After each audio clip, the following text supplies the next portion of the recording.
Semoga kita semua mampu menjadikan seni wayang bukan hanya sebagai tontonan saja, tetapi juga tuntunan untuk hidup lebih arif, jujur, setia, dan berani. Anoman itu sering jadi tokoh yang favorit Pak Urip, ya. Betul.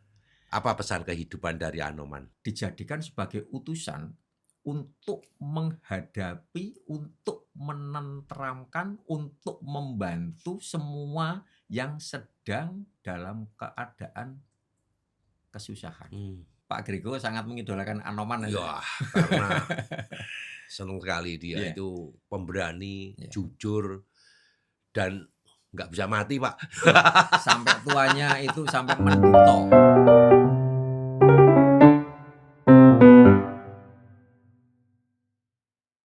Selamat sore Pak Urip, apa kabar?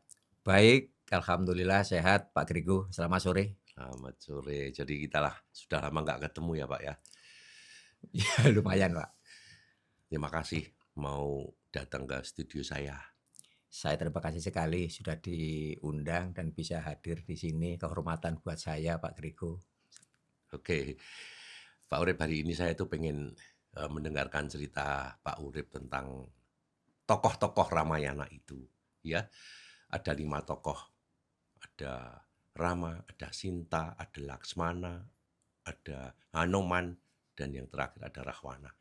Nanti tolong diceritain masalah itu, lalu dihubungkan dengan falsafah hidup di kita ini nanti bagaimana itu. Iya Pak ya. Semoga ya, Pak. Oke, saudara-saudaraku, bahwa wayang itu bukan sekedar tontonan, ia adalah tatanan tuntunan, bahkan tataning urip atau cermin kehidupan manusia. Di dalamnya tersimpan kearifan leluhur yang mengajarkan nilai, moral, dan makna hidup. Dari sekian banyak lakon, kisah Ramayana adalah salah satu yang paling kaya falsafahnya, penuh dengan teladan, konflik batin, maupun pilihan hidup. Demikian. Oke Pak Irip, saya ingin bertanya yang pertama kali, yaitu masalah Rama.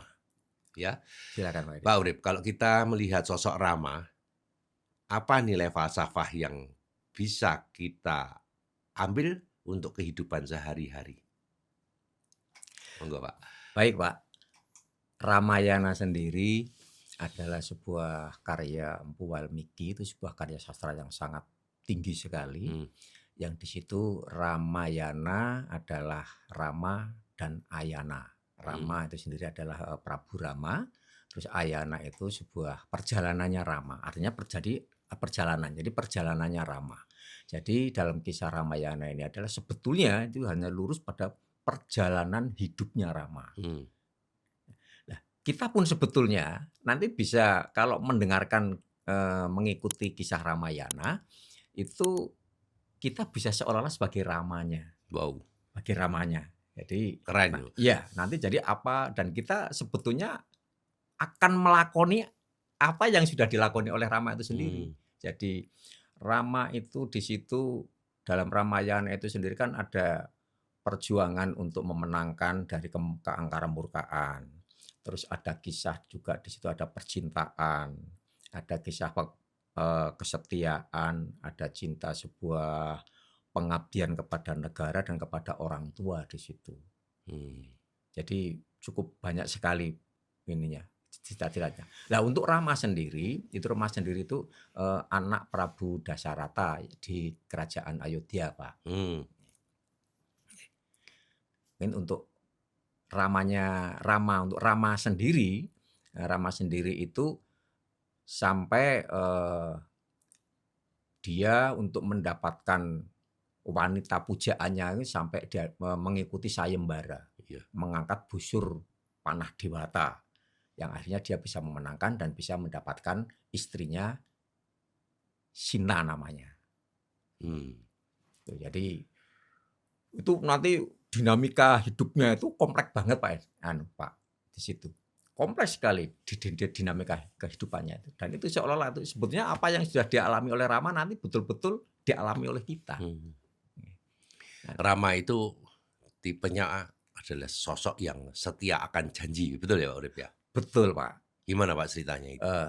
Jadi setelah mendapatkan istrinya itu, si Sinta itu sampai, dia diasingkan di hutan selama 14 tahun dan di hutan itu sendiri ada Rahwana yang sangat mendambakan seorang wanita yang cantiknya sebetulnya seperti Dewi Widowati, itu bidadari kayangan. Hmm. Tapi Rahwana itu meyakini bahwasanya Sinta itu titisannya Dewi Widowati. Akhirnya dalam pengasingan hutan itu pantau terus sampai diculik.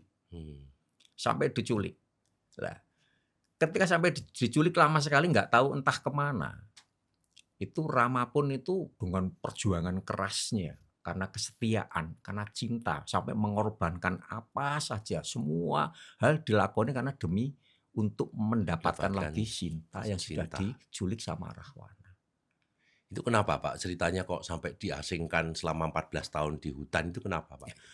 Nah itu ada biasa dari sebuah kerajaan pasti ada kembangan-kembangan dinamika untuk masalah tahta. Jadi Prabu Dasarata itu kan punya istri 3. Jadi Dewi Kosalya itu yang punya anak namanya Rama itu. Terus Dewi Kekayi itu punya anak namanya Barata. Terus ada Dewi ini yang istri yang ketiga punya anak Satrugna dan Laksmana. Lah, maunya Dewi Kekayi itu yang jadi peneruskan tahta di Ayodhya itu Barata. Tapi Prabu Dasarata pernah, karena Rama itu kan anak yang paling gede, paling besar. Itulah yang akan meneruskan tahta. Nah, daripada terjadi gejolak yang ada di dalam kerajaan itu, akhirnya Dewi Kekayi minta untuk Rama sementara diasingkan dulu sama Sinta. Itu begitu agar si Barata yang menduduki tahta mahkota Ayodhya. Itu seperti itu. Ya. Walaupun diasingkan selama 14 tahun ya Pak, tapi Rama tuh nggak pernah protes ya Pak. Berarti dia taat, patuh gitu ya Pak ya? Tidak pernah protes dan dijalani dengan tulus. Bahkan dari itu sendiri itu kan berarti bektinya kepada orang tua. Dia tidak mau membuat rumit di dalam keluarganya. Apapun yang diputuskan sudah Rama menghormati. Rama sangat menghormati. Nanti akan beda kalau misalkan Rama tidak mau, pasti akan terjadi huru-hara dalam kerajaan itu. Dia oke lah, mari bersama Sinta untuk pergi ke hutan. Ditemani oleh adiknya yang sangat setia sekali, itu Laksmana. Laksmana sangat setia sekali. Itu yang mengasingkan selama 14 tahun di hutan itu justru orang tuanya sendiri ya Pak ya? Ya. Orang tuanya sendiri dari ibu yang nomor 2. Ya. Ibu Kekayi. Tapi itu semuanya kan Rama sangat dewasa, kedewasaannya daripada tahta dan kondisi kerajaan ini sendiri itu nanti daripada terjadi tidak baik, pilih mengasingkan diri dulu. Wah, jadi memang bagus sekali ya filosofi yang kita peroleh dari si Rama itu, bahwa ada kejujurannya, ada kepatuhannya, ada kesetiaan pada janji, ya, walaupun diasingkan selama 14 tahun, ya, dan dia mempunyai integritas yang tinggi gitu Pak ya. Untuk menjaga marwah keluarga, dia sampai ini pengorbanan yang pertama demi untuk marwah sebuah keluarga, biar semuanya aman. Betul Pak Edi. Itu Rama itu lakunya semacam itu. Belakangnya masih banyak sekali.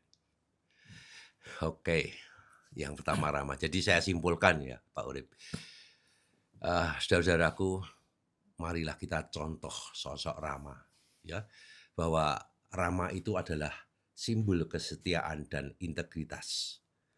Rama itu adalah lambang dharma, kejujuran dan kesetiaan pada janji. Dan ketika harus meninggalkan istana dan hidup di hutan selama 14 tahun, ia menerima tanpa protes. Dari Rama, marilah kita belajar bahwa hidup kadang menuntut kita untuk mengalah demi kebaikan yang lebih besar. Integritas adalah mahkota seorang manusia. Gitu ya Pak Urip ya? Dalam sekali. Oke. Oke Pak, tadi yang Rama, tokoh pertama. Iya, Kemudian saya akan bertanya yang kedua yaitu masalah tokoh yang kedua yaitu si Sinta ya. Sinta. Nah, bagaimana dengan Sinta Pak? Pak Urip, apa falsafah hidup yang bisa ditarik dari keduanya?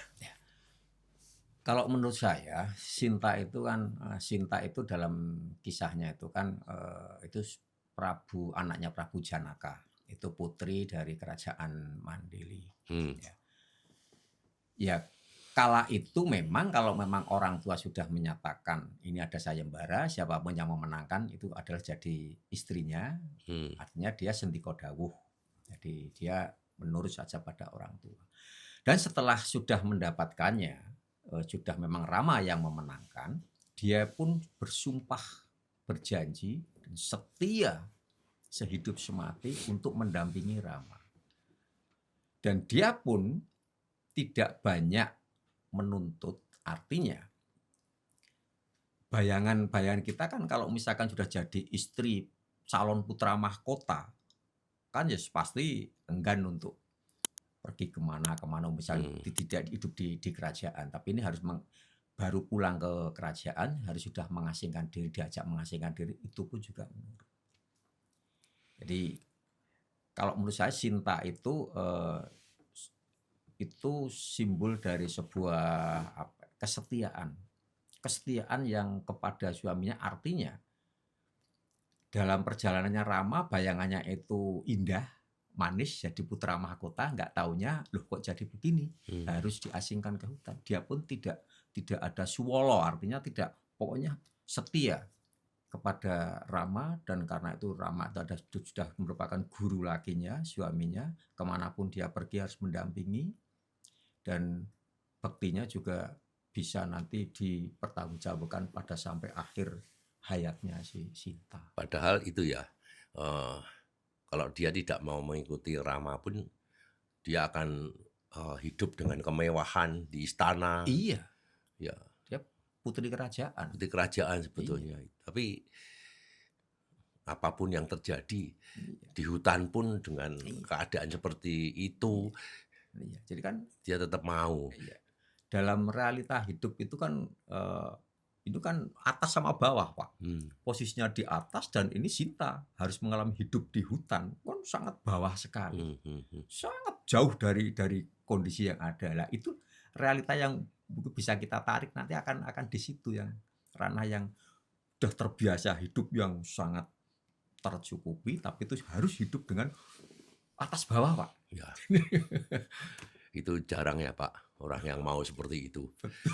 Tetap setia.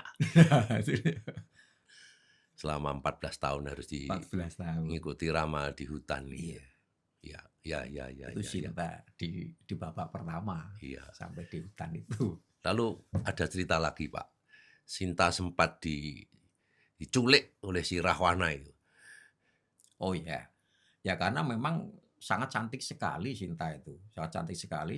Rahwana sebetulnya yang diinginkan itu kan Dewi Widowati, yang kecantikannya luar biasa, itu Dewi Kahyangan, yang ada di Bidadari Kahyangan. Tapi kan tidak diperbolehkan untuk orang biasa mendapatkan bidadari. Akhirnya apalah, Rahwana meyakini sekali bahwasanya Sinta itu titisannya Dewi Widowati. Makanya ini kemana saja dicari itu, Rahwana mencari orang yang cantiknya itu seperti Dewi Widowati. Nah disitulah dalam ini pandangan si Rahwana itu adalah Sinta. Makanya kemana Sinta berada terus dipantau terus, terus sama mengerahkan seluruh anak buahnya, pasukannya itu untuk memantau orang yang cantik yang Sinta itu. Akhirnya dengan berbagai macam cara pun pada suatu saat di pengasia di hutan itu sempat diculik. Iya, tapi hebatnya dia tetap bisa menjaga kemurniannya. Ya Pak ya. Ya, itu setelah diculik itu sendiri di sana, itu kan bayangan kita, kalau bayangan orang wanita sudah diculik, di negara lain oleh raja yang sangat kaya raya sampai minta apapun, wah, apa saja itu Dikasih. dikasih, tapi sampai bisa mempertahankan.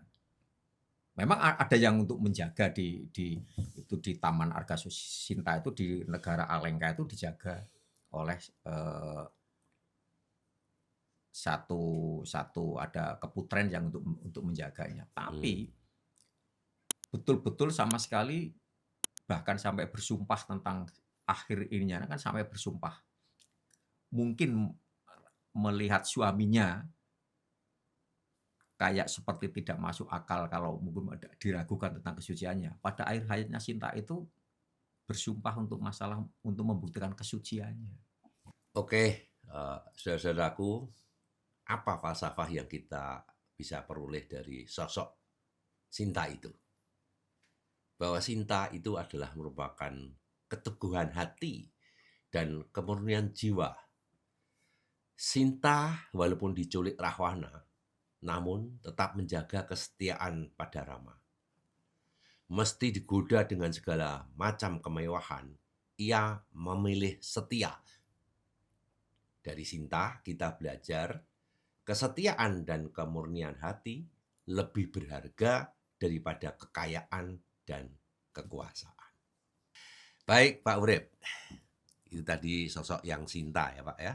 Ya Pak. Kemudian saya lanjutkan, bagaimana Pak dengan Laksmana? Apa falsafah hidup yang kita ambil atau kita peroleh dari seorang Laksmana? Laksmana adalah adik dari Rama yang sangat setia sekali kepada Rama. Di sini Laksmana itu menunjukkan bahwasanya seorang adik yang sangat setia sekali dan hormat kepada kakaknya. Ketika bapaknya Dasarata sudah mulai sakit, akan terjadi suksesi masalah kerajaan. Rama dipandang sebagai orang yang kakak yang paling tua, yang seharusnya menerima tahta itu, tapi ada insiden yang harus yang mengambil oleh ibunya yang nomor 2 harus Bharata. Tapi hormatnya Laksmana sama kakaknya Rama itu sangat luar biasa. Walaupun dia beda ibu, tapi masih ada satu darah untuk darah bapaknya. Dan dia sebagai anak yang kecil, adik yang kecil kepada kakaknya, ini nilai pada masalah kehormatan. Kakak tertua adalah sebagai wakil dari bapaknya. Dan dia sangat hormat sekali. Dan dia menjaga bahkan sampai menemani kemana kakak Rama itu pergi. Bahkan sampai untuk menemani di hutan selama 14 tahun. Menemani berjuang untuk kakak Rama mencari Sinta. Berjuang pada pertempuran. Itu mendampingi kakaknya yang tertua terus.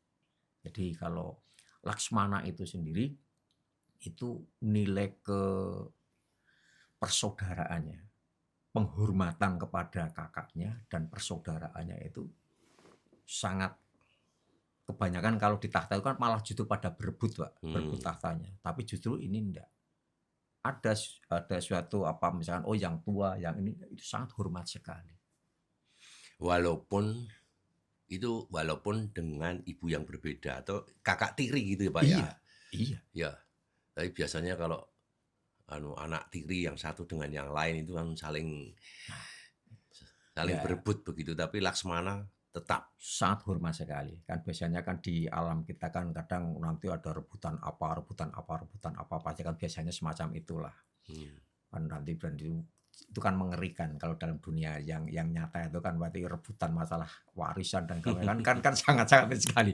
Tapi ini Laksmana tidak berpikir begitu. Dia sangat hormat sekali dan menunjukkan bahwasanya ini masih satu keluarga, ada hubungan darah melalui bapaknya, satu keluarga, tetap menjaga keluarga. Di sini menjaga jangan sampai terjadi kerajaan nanti akan bubrah karena dengan menjaga sekali, sangat hormat sekali. Itu Laksmana. Pak Urip, ketika Sinta itu diculik oleh Rahwana ya Pak ya. Ada pertempuran antara Rahwana itu dengan Jatayu. Iya, Apakah dalam hal ini Laksmana juga ikut ikut bertempur Pak? ikut. Bahkan ketika ketika Sinta akan diculik, itu kan sebetulnya jadi, di hutan Dandaka namanya, Dandoko, hutan Iya. Dandoko, itu diculik oleh Rawana. Nah, sebelum diculik itu kan, eee, Laksmana sempat mencari keberadaan Rama yang mengejar Kijang Kencana itu, tapi kok tidak kunjung pulang, tidak kunjung balik. Nah, untuk menunggui kakaknya Sinta itu, sampai Laksmana itu membuatkan pagar gaib. Jadi Hmm. Sinta dibuatkan pagar gaib, biar nanti tidak ada yang mengganggunya. Terus Laksmana mencari Rama yang sedang mengejar Kijang Kencana karena beberapa waktu belum pulang. Nah, tapi dalam pagar gaib itu kan udah dibilang sama Laksmana, istilahnya tidak boleh mengeluarkan anggota badan sekecil apapun.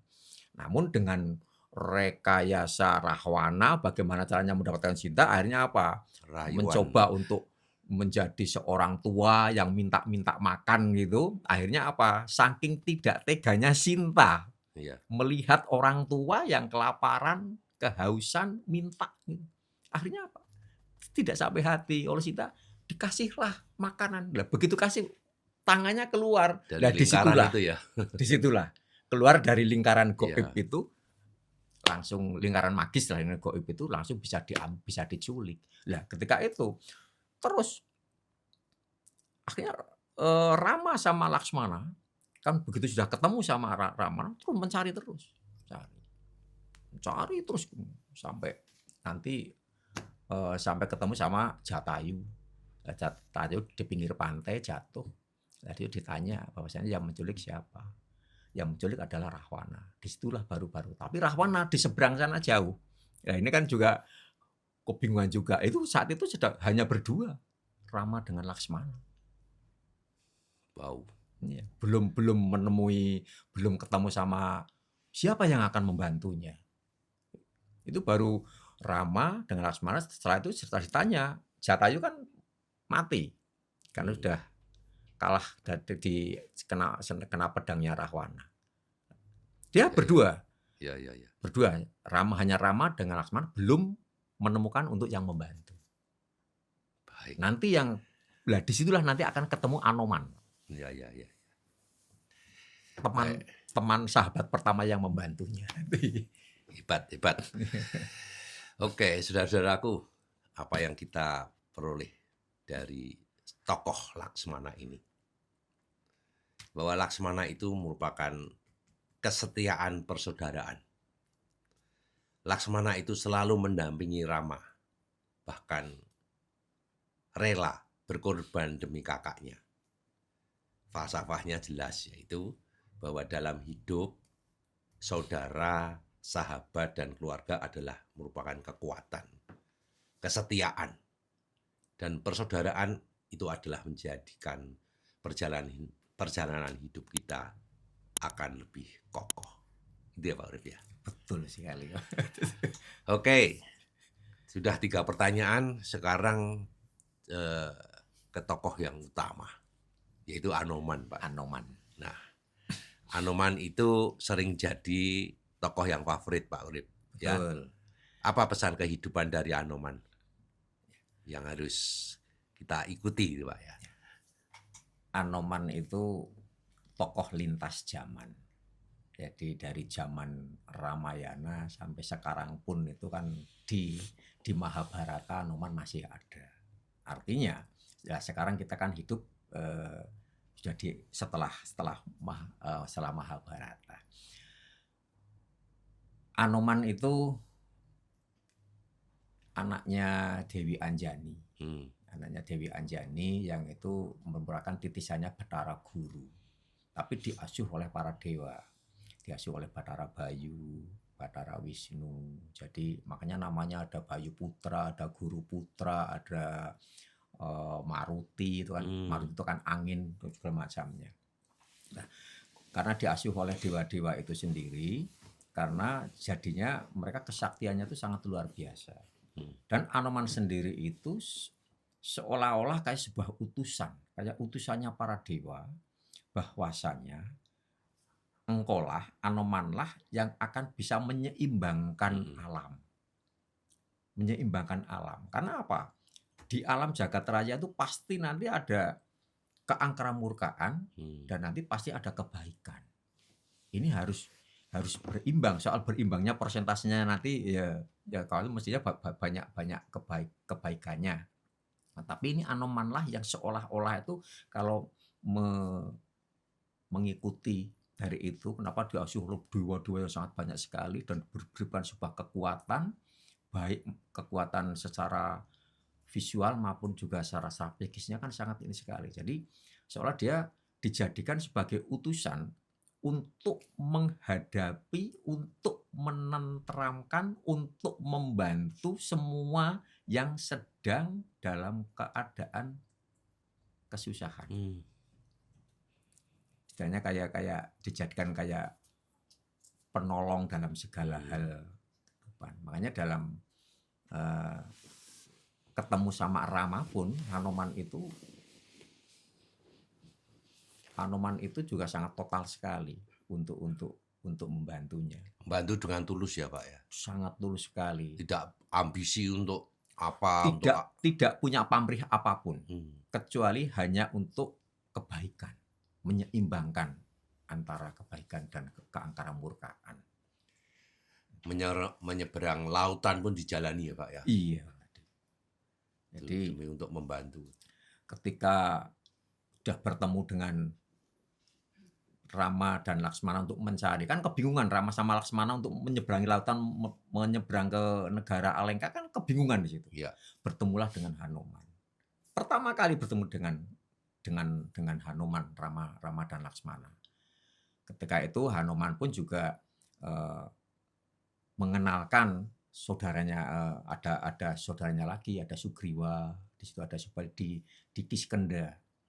Di Kiskenda. Artinya kalau Anoman saja nanti kurang lengkap, karena Anoman juga bisa sudah memetakan, karena Alengka juga bukan negara yang kecil, dia kan negara adidaya. Ya. Artinya menyusun. Nah disitulah Rama, Laksmana jadi akan persahabatan akan jadi lebih kuat setelah bertemunya dengan Hanuman.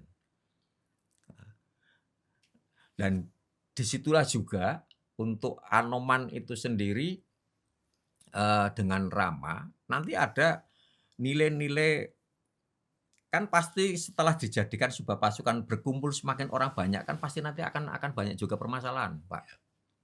Nah disitulah pasti akan ada yang saling, aku kepingin yang paling, kan pasti ada, karena semuanya merasa kuat. Nah, disitu makanya sampai ada terjadi antara Anoman dan Anggodo. Anggodo itu yang kera tapi yang berwarna merah, bulu merah, Anoman yang berwarna bulu putih. Nah itu siapa yang layak dijadikan duta untuk mengantarkan cincin pesan ke Alengka ke Sinta. Ini akan terjadi juga ini. Anggodo merasa saya mampu. Juga kepingin berbakti kepada Rama. Aku ingin membantu Rama berbakti. Jadi ini berlomba-lomba untuk membantu masalah untuk kebaikan. Nah di sini diuji juga keadilannya Rama. Nah Rama ini juga kesetiaannya tadi udah diuji, masalah kesetiaan cintanya sudah diuji. Terus ini sekarang diuji juga masalah keadilannya, bagaimana menghadapi konflik semacam ini, internal konflik dalam keluarga besar yang dengan kera-kera itu gimana? Diuji. Akhirnya apa? Dikasih kesempatan semuanya, Pak. Pak Urip, begini Pak. Rama, Laksmana, dan Sinta itu kan sama-sama di hutan. Iya. Kemudian punya masalah dengan Rahwana. Iya. Kok tiba-tiba Anoman muncul, lalu belum kenal sebelumnya, tahu-tahu mau membela sedemikian luar biasanya, gimana Pak ceritanya itu Pak? Itu setelah ketemu dengan karena di hutan kan di Kiskenda itu kan juga di hutan, Pak. Ya. Jadi ketemu dengan Anoman yang sedang mengembara juga, akhirnya ketemu sama Rama. Ditanya namanya siapa, ini akhirnya ketemu, saya Anoman. Nah, terus Anoman juga ngerti, istilahnya tanya di situ kok kayak sedang ada masalah. Rama sama Laksmana kok kayak ada yang sedang. Iya, saya sama ada masalah. Rama bilang sedang ada masalah. Istri saya diculik. Hmm. Kata Jatayu tadi diculik sama Rahwana. Cuma katanya dibawa kabur ke Alengka. Ya, semacam akhirnya apa? Ada minta tolong. Rama itu minta tolong. Bisakah membantu kami untuk ke Alengka sana? Karena dibutuhkan orang banyak. Akhirnya apa? Ketemu, oh kalau memang kamu minta tolong sama saya kenalkan juga sama ketua saya, Sugriwa. Dan nanti teman-teman saya banyak, saudara-saudara saya banyak sekali, ada Anggodo, Anilo dan segala macamnya. Nah, disitulah. Cuma di situ Sugriwa juga sedang ada masalah. Ini terjadi lagi, Pak. Jadi kami minta tolong kepada orang itu sendiri juga sedang punya masalah. Ini jadi kan ini dalam kehidupan kita kan juga sering mengalami kayak gitu. Sedang masalah. Tapi ya sudah masing-masing terbuka. Sugriwa bilang, istrinya Sugriwa ketika itu juga sedang dibawa kabur sama Subali, saudaranya. Pada kehilangan semua nih. Iya, nah ini jadi akhirnya apa? Si Sugriwa bilang, begini Rama, kayak kita sudah kenal. Saya akan bantu Anda, tapi saya minta tolong dulu untuk Rama, bisakah Rama membantu saya untuk agar istri saya kembali? Nah, akhirnya bisa bisa kembali istrinya Subali. Istrinya Sugriwa bisa kembali. Nah, disitulah setelah itu sudah jadi total. Jadi setianya, jadi yang tadinya tidak kenal jadi kenal, tapi karena sudah ada deal tadi jadi sebuah dukungan koalisi persahabatan yang luar biasa. Nah, Anoman pun tadi kembali ke Anoman jadi anggota dijadikan duta. Tapi anggota itu nanti dalam perwayangan itu nanti ada konflik juga, Pak. Tidak mulus jadikan duta, coba anggota dulu di ini sampai ke Alengka. Tapi justru diprovokasi sama Rahwana, si anggota itu. Loh, kamu kan anak dari saudara istriku.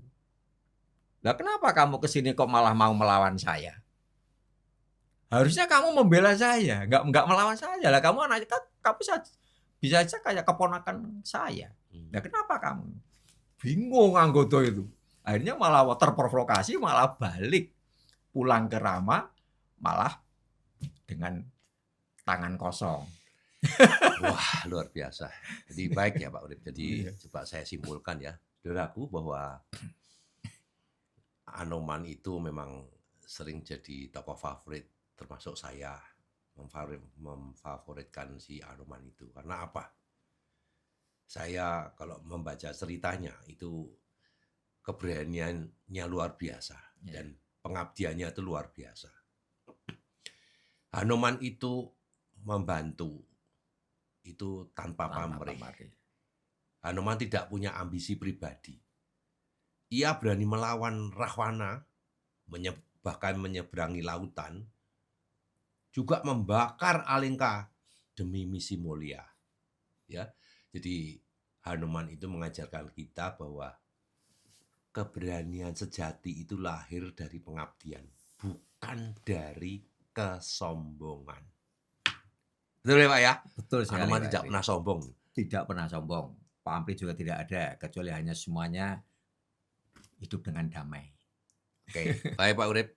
Pertanyaan yang terakhir, yaitu tokoh yang satu ini, tokoh yang saya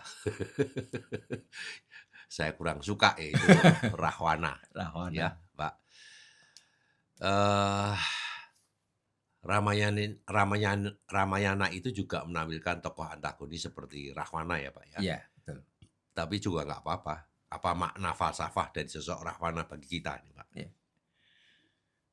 Justru Ramayana kalau nggak ada Rahwana, nggak ada ceritanya. Karena apa? Tantangannya perjuangan hidupnya Rama jadi nggak ada tantangannya. Justru dengan ada munculnya Rahwana, inilah tantangan yang sangat apa ya, justru banyak memberi makna Hmm. pada kita. Jadi Rama jadi apa itu dengan segala macam strategi perangnya, dengan segala macam untuk kebijakannya, dengan segala ada tantangan banyak sekali untuk bisa dengan munculnya Rahwana. Ya, Rahwana itu memang itu sudah terahnya Pak. Rahwana itu terahnya istilah kayak terahnya orang kaya.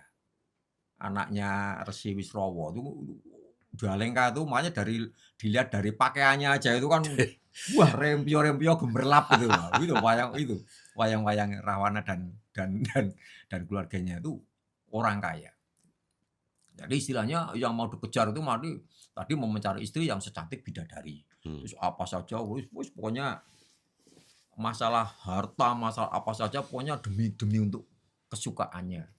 Tapi dia juga ada nilai juangnya juga. Dia juga mau berjuang untuk mendapatkan apa saja yang dia inginkan itu, bahkan sampai harus melawan dewa pun dia laksanakan. Jadi perjuangan si Rahwana itu sendiri juga punya sangat nilai juangnya sangat tinggi sekali. Makanya sampai mendapatkan kesaktian yang sangat luar biasa. Dan disuruh bertapa, jadi dengan gemerlapnya kekayaannya itu dia juga tidak ongkang-ongkang warisan, itu juga dia berjuang. Tapi memang kebijakannya yang kurang. Jadi kurang berbuat adil lah sama rakyatnya, juga ini. Nah, sampai bahkan Rahwana itu kan dalam satu keluarga Rahwana itu kan nanti ada Rahwana, ada Kumbakarna, juga ada Wibisana, terus ada nanti untuk Sarpokonoko, itu kan satu keluarga. Lah itu Kumbakarna itu netral, wataknya netral, jadi dia itu hanya istilahnya membela kebenaran. Dia tapi tidak suka perang, tidak suka apa-apa, tapi mau perang ketika untuk membela tanah tumpah darahnya. Kalau Rahwana itu ambisinya karena dia sudah merasa kaya, merasa sakti, terus dia akhirnya apa? Terus mengumbar untuk nafsunya. Iya. Sampai mengumbar nafsunya, Pak. Jadi Pak, kalau tadi dari tokoh Rama, Sinta, Laksmana, kemudian Anoman, itu tokoh yang bagus, yang bijaksana, yang setia, dan sebagainya Pak ya. Iya. Ini yang satu ini adalah tokoh yang murka, ambisius, ya, serakah, yang seperti itu ya Pak ya. Ya ini memang semuanya sakti Pak, iya kan ya Kak. Semuanya sakti, cuma kesaktiannya itu harusnya ditempatkan pada hal-hal yang positif. Betul. Tapi kalau si Rahwana ini sakti tapi untuk hawa nafsu. Iya, nafsu dan merongrong hanya untuk dirinya sendiri saja, sampai berbuat yang tidak baik. Tapi dari Rahwana itu sendiri itu strategi perangnya Rama belum tentu dia memunculkan strategi perang itu jika tidak ada tantangan dari Rahwana. Jadi artinya jadi ya tantangannya berat sekali, bahkan sampai pertempurannya pun itu kan sangat susah sekali ini dengan strategi apa saja yang akhirnya saktinya luar biasa. Saktinya luar biasa. Tapi ya memang itu untuk keburukan masalahnya. Jadi, tapi ya saktinya luar biasa. Dan itu tidak didapatkan dengan santai-santai. Tapi ya sayangnya memang itu tapi kalau kami rasa itu ya iya, jadi kadang mungkin kita perlu juga ada tantangan wong sing ngeyel, wong sing nakal kayak gitu. Kalau enggak mungkin jadi nggak pinter, jadi nggak kreatif, jadi tantangan. Untuk menghadapi itu aku tak berguru biar kesaktiannya baru mengimbangi. Untuk biar ini untuk berdebat itu aku tak belajar lagi biar bisa kelihatannya ada kayak gitu. Makanya ya Rama ini nanti jadi sosok untuk Anoman nanti, Rama Anoman itu jadi penyeimbang. Ya. Oke, jadi kalau saya boleh simpulkan ya Pak, bahwa Rahwana itu merupakan sosok atau tokoh tentang nafsu kekuasaan yang membutakan, menurut saya itu Pak. Ya, Rahwana adalah gambaran angkara murka, ambisi, nafsu, dan keserakahan. Ya, ia ingin menguasai dunia, tetapi tetap dikalahkan oleh kelemahan dalam dirinya sendiri. Dari Rahwana kita belajar bahwa musuh terbesar itu bukan orang lain, melainkan hawa nafsu dari dalam dirinya Betul, sendiri. betul. Itu ya Pak ya? Iya. Oke, sebagai penutup, saudara-saudaraku, bahwa Ramayana itu bukan sekedar cerita peperangan antara Rama dan Rahwana, tetapi peperangan batin dalam diri kita masing-masing, antara kebaikan melawan keburukan, kesetiaan melawan pengkhianatan, pengabdian melawan keserakahan. Wayang mengajarkan bahwa hidup adalah pilihan, dan setiap pilihan menentukan arah masa depan kita. Seperti Rama yang tetap teguh, dan semoga kita semua mampu menjadikan seni wayang bukan hanya sebagai tontonan saja, tetapi juga tuntunan untuk hidup lebih arif, jujur, setia, dan berani. Hebat sekali Pak Edi. Hebat sekali. Terima kasih Pak Urip. Terima kasih Pak Grego. Ada 5 tokoh ini yang membuat lebih cerah lagi. Ya. Sekali Anoman, lagi, Pak Grego sangat mengidolakan Anoman. ya, karena senang sekali dia Iya. itu pemberani, Iya. jujur, dan nggak bisa mati Pak. Sampai tuanya itu sampai mendito, sampai jadi pendito. Artinya dia kan tahap-tahap umurannya itu menempatkan dirinya sesuai dengan tahapan-tahapan sesuai umurnya. Iya. Sangat ini sekali. Baik Pak Urip, terima Ya. kasih atas kedatangannya. Saya cukup senang sekali Terima kasih bisa Pak Grego. berbicara ini.